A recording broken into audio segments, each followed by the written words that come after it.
Hello, everyone, and welcome to Boredom Busters. I am your host, Maddie Paul, joined by our other host, Perry Groten, to give you what's going on this weekend in the Kelloland area. Whether you're looking for food, family-friendly fun, or just a way to give back, Boredom Busters, this show will give you local weekend events and activities that just bring neighbors together. And you know, Perry, I wanted to start it off this show by saying, yes, I'm I feel like I'm in a different location than you, the digital desk. I got the Terry Peak Summit behind me. I didn't realize you were it was ski season a little already. bit. But I wanted to say that there's something exciting going on with the old courthouse museum because they have a segment or an exhibit up of the Kelloland Gold Rush, right? And you were out there today. Yeah. What did you see while you were out there? Yeah, this is a display called Picnics, Parades, and Pageants. It kind of celebrates all these kind of celebrations that South Dakotans has held throughout the years, commemorating centennial events both for the state and the city of Sioux Falls. And there was one exhibit in particular of note to viewers of Kelloland that includes the Kelloland. Here it is, the Kelloland Gold Rush, which took place back in 1961 in the tiny, tiny town of Manchester, South Dakota. It drew 100,000 people to the state, or to that event. That one commemorated the 100th anniversary of. Here we're seeing some other video from other events, but the Gold Rush was to commemorate the 100th anniversary of Dakota Territory. They had celebrities from CBS programming, from the old Rawhide TV show. There was a character named Rowdy Yates, played by somebody named Clint Eastwood, I think. Oh, I wonder who that is. Well, you did a report on that tonight for Kelloland News, but you also did a report yesterday about the U.S. Olympic curling trials and some fans. So let's look at that story. All right. Seeing the U.S. Olympic trials in person is the ultimate fan experience for people at the Denny Sanford Premier Center. If you have an opportunity to go out and watch that kind of an Olympic level event, you should, because it's an experience. It's a huge experience. Even novices to the sport are excited to see the action. There's probably a lack of awareness on what really is happening in the sport of curling. So I think it's an opportunity for people to get educated and then get behind the team that ends up in the Olympics. Family ties connect many people in the curling community. Connor Oldenburg of Mankato, Minnesota is here to watch his brother compete. I've been watching him do it for a long time, and it's fun to see him, competing at the highest level and getting a chance to do it in front of a lot of people out here at a great venue. Curling fans shouldn't feel reluctant about letting loose when supporting their team. I feel like it's a little bit more like golf. It's a little etiquette, although when we pulled into the parking lot today, I did remember I forgot my cowbell, so I was a little disappointed. Cowbells are not only allowed during the Olympic trials, but they're encouraged.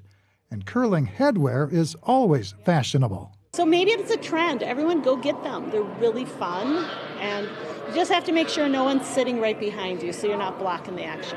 A true curling fan appreciates the sportsmanship among players and the teams. They're fierce competitors, don't get me wrong, but they applaud each other's good shots and all of that. So it's just really a great game.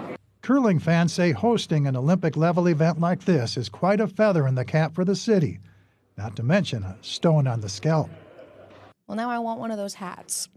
I'll find one. Still to come on Boredom Busters, we're checking out the Junkin Market Days shopping experience. So stay with us. We'll have more when we come back. And welcome back to Boredom Busters. With a mission to connect consumers with local crafters, check out the Junkin Market Days shopping experience. Perry and I caught up with Carrie, the founder, for a look inside the shopping action. I just want to start off by asking, where did the name Junkin Market Days come from? So a lot of people in our area are familiar with they go junking. So they go to different places and find used stuff that they can restore. But it's interesting because we're in multiple states and some of the other states are asking, is this a flea market or what is it? Oh. So around here people get it, but not always in the other states. Well, what can people expect to purchase? There's a wide variety of products. So we have 100 small businesses. So it's everything from boutique clothing, shabby chic home decor, candles, jewelry, purses. We have a new section this year, the make and take section, where you can make a craft. So there's a wide variety of products at the event. What kind of crafts can people make?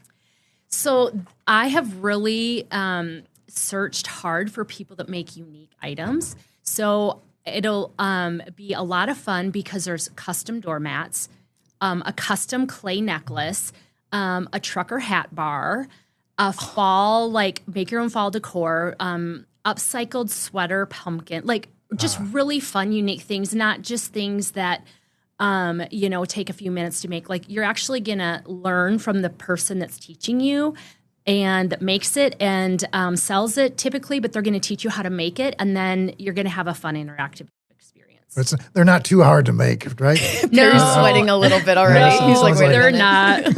not. No. So how do you find vendors to come out for Junkin Market Days? So I go to different events in multiple states and I recruit them. So I like to find the one of a kind, and I like to find people that are really like doing repurposing, refurbishing, so that it's not cookie cutter. So wonderful. And can people expect just South Dakota vendors to be at this Junkin Market Days, or will they see that multi-state aspect too?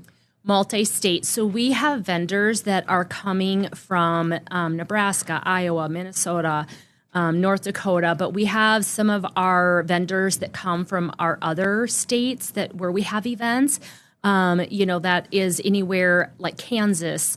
So I think bringing in new products to our market is not only great for their business, but great for us too, because the customers love it. So what are people looking for when they come to this event? Are they looking for holiday gifts, gift ideas, and that kind of thing? They are. So, right now people are still in the fall spirit and like decorating for fall and getting ready for Thanksgiving that's coming up. But then those people that are really on top of their game are looking for holiday gifts. And so there's going to be a wide variety of like seasonal products there, but I think it's going to be a lot of fun because a lot of holiday shopping can be done all in one place. And Carrie, you were the person who founded Junkin Market Days. So tell me a little bit about what inspired you to start this and what's its mission? Yeah, so I went to different events in the surrounding states, and I thought, this is a lot of fun. I want to bring this to Sioux Falls. So when I started in 2021, I thought I'll have one event. If it goes really well, I'll have a second one. So I had an event and filled the building, and thousands of customers came. So I thought, this is exactly what they want.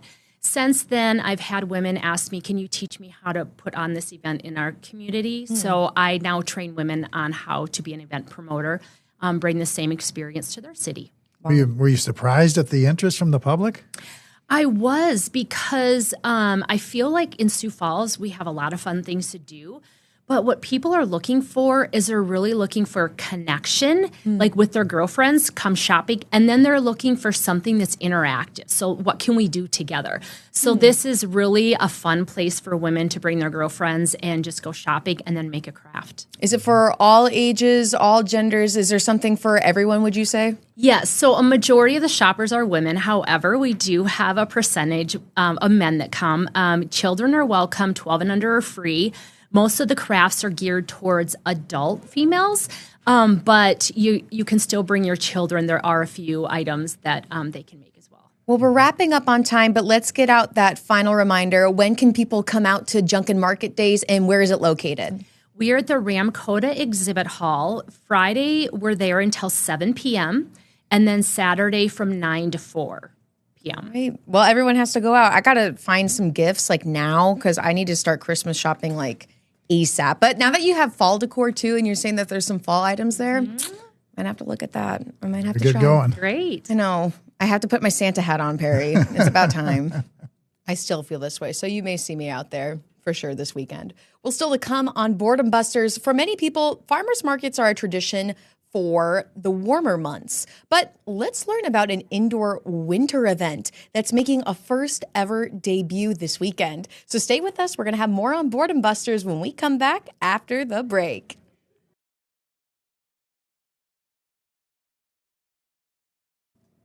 And welcome back to Boredom Busters. Now that the weather is shifting, the Falls Park Farmers Market is also shifting. They're moving indoors this season for the first ever winter market. And Nathan is joining us now, who is himself a vendor and a board member. And Nathan, I just have to start off by asking right away, tell me a little bit about the excitement that you've been hearing leading up to this first ever market. Oh, it's been really fun. We're actually getting pictures and stuff of the flyers we handed out on fridges, and people are excited about it and figuring out where to go and checking the addresses and making sure the time's right. So we will be at the Mosaic Arts Building 9 to 2 is what our hours are during the winter market. Why that particular location? Well, it worked well. It was very close to the existing farmers market. It still had the red rock, kind of the quarry look. That's really fun. And it's indoors. So, yeah.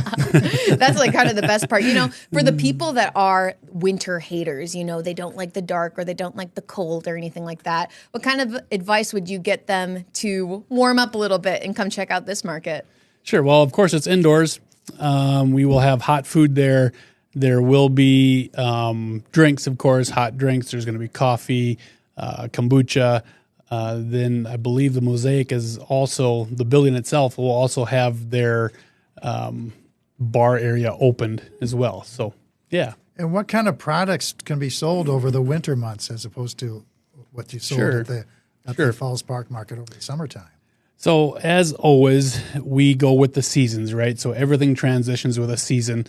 Now we're transitioning into fall and then into Christmas and that kind of stuff. So our vegetable farmers, they will be bringing the root crops at the moment, and then they are also planting the winter greens. So there will be some fresh lettuce, fresh greens and stuff there too in their greenhouses and stuff. So how many vendors do you expect to be at the indoor market? Sure. So we're hoping to have 18 is what is signed up for, which is roughly half of what the market is at currently. So it's a very good mix of what is at market. So just about everything is going to be touched on that we have at the summer market. A portion of that will be at the winter market. So what else will be kind of new about this winter market other than it's indoors? We're seeing some familiar vendors coming back. Have you heard if that like scares people, like whether or not this is kind of like different or changing or unique, or do you like that and do you embrace it? You're going to have to run that past me again. Well, I'm sorry. How about this way? It's going to be a lot warm. It'll be warmer indoors, right? Yes. I mean, that's the best part for me. Yeah. Well, So we have in October, right? So into the season for the summer's market, we have had snow and we've had flurries and cold and a lot of that. So being indoors and having out of the wind is going to be just absolutely amazing for us. And talk about what kind of a void that fills for Sioux Falls, having an indoor market during the cold winter months. Yeah. Did you see some sort of need from people to have a market like this now? Yeah, I would say so. There's a lot of craft and vendor markets in Sioux Falls all season, all winter season. And there's nothing that is strictly producers and just locally made stuff. So I think is a very good fit for Sioux Falls.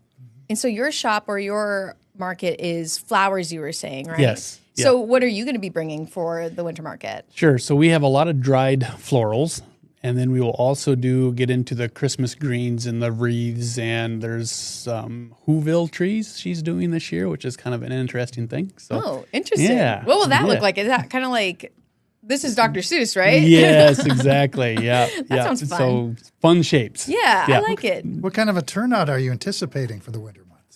Oh, we're hoping it's going to be packed in there. That's for sure. Good. We are going to try to have some seating available for vendors to sit and listen to our live music that we will have scheduled. That is scheduled. So Fun. yeah. Well, we're running out of time, but what else would you like our viewers to know about the Falls Park Winter Farmers Market? It's going to be a great outing for the whole family. Coming down and get your drinks, get your local produce, and it should be a great time to be down there. And let's remind our viewers one more time, what time is it this Saturday and where is it going to be at? We'll be at the Mosaic Arts Building from 9 to 2. It's as easy as that. Well, thank you so much for being here, Nathan. And everyone stick around because coming up next on Boredom Busters, Perry's reading the list. Find out what's going on this weekend when we come back after the break. And welcome back to Boredom Busters, everyone. It is time. This is why people show up, Perry. They want to know what's going on in the KELOLAND area. They want to hear you read a giant list and see those graphics come up. That's what they want. So let's get started. All right, here we go. For Saturday, you are invited to the grand opening of the new interactive exhibit, Space Explorers Mission Infinity. It's taking place in the Kirby Science Discovery Center of the Washington Pavilion from 10 a.m. to 5 p.m.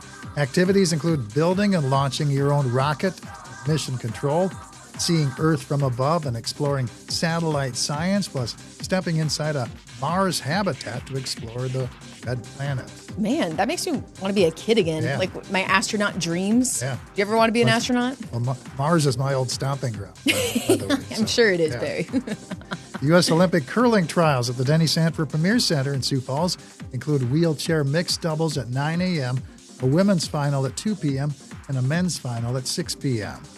The Falls Park Farmers Market is extending its season by moving indoors to Mosaic Arts and Events in Sioux Falls.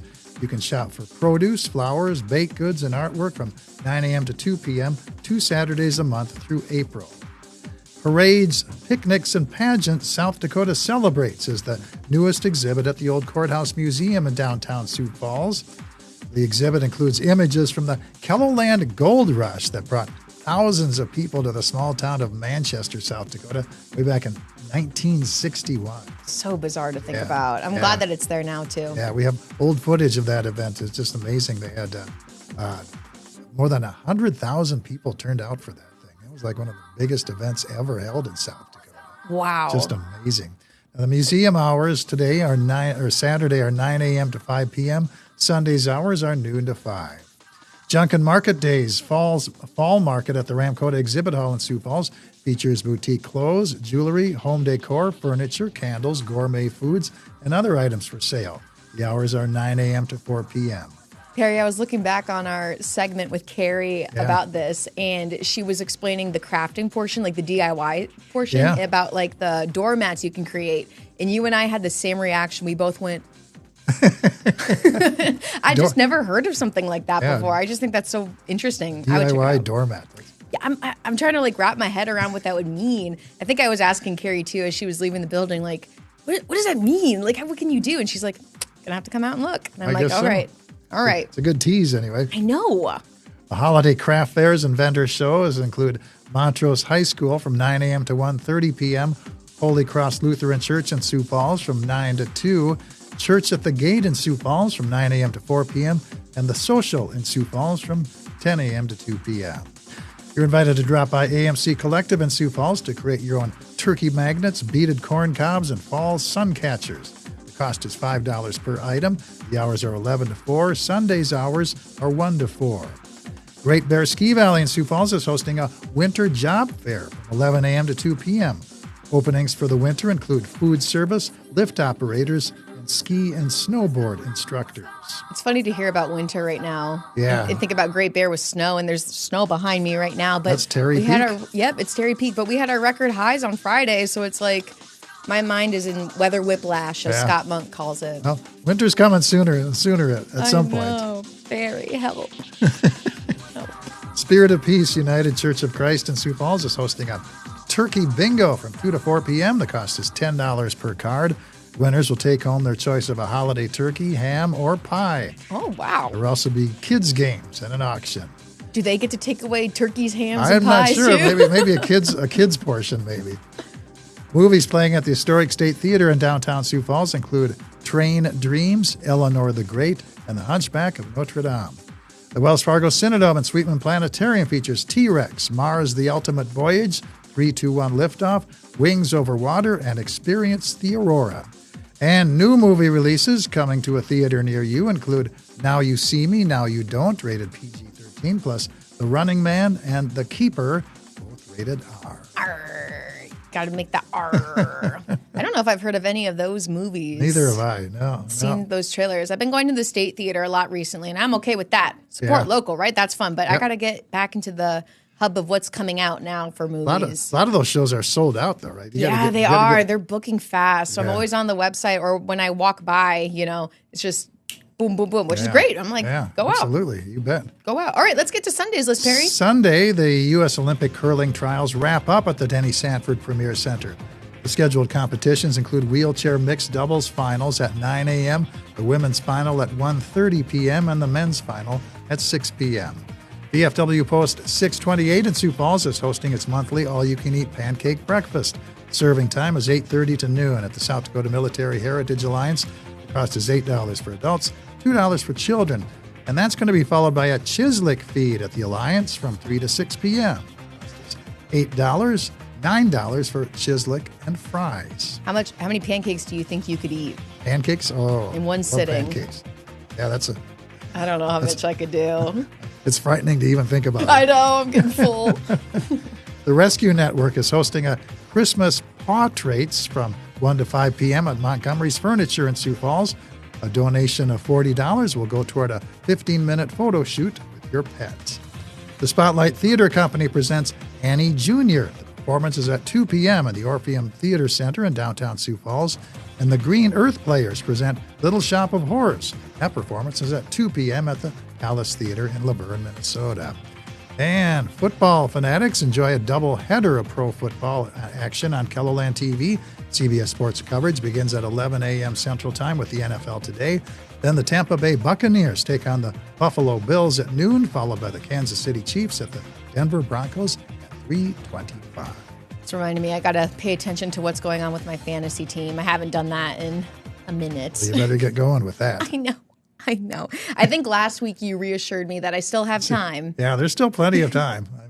But I don't know. I think I'm too competitive. So, like, once you get that one loss and it's like, all right, just let them be. Let's see what happens. There's always next year. I guess there's always next year. Man, this background behind me, though. You know, today on Inside the Newsroom, I had Laverne up, and it was at one of the lakes, one of our live cams, and it just looked so beautiful and so beachy, and it just reminded me of all the record highs that we're going to be having today. And now we got snow. I'm like, oh gosh, what's going on here? We'll see what happens next week. Maybe I'll have a different background up. No bats again, though. Pest control got rid of those. We don't need to worry about that anymore, Perry. It's no longer bat season. Yeah, it's clean. Yeah, it's clean here. Maybe turkeys.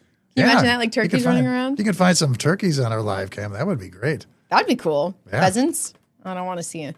Who knows? Who knows what can happen here at Boredom Busters? Nobody knows. Well, Perry, I think that's all the time that we have. Right. Anything else that you think our viewers should know? No, just don't be bored. Just don't be bored. I like how you say it. All right, everyone, have a great weekend. Until next time, have a great weekend. In a wave. Do it, Perry. Do a wave. Yeah.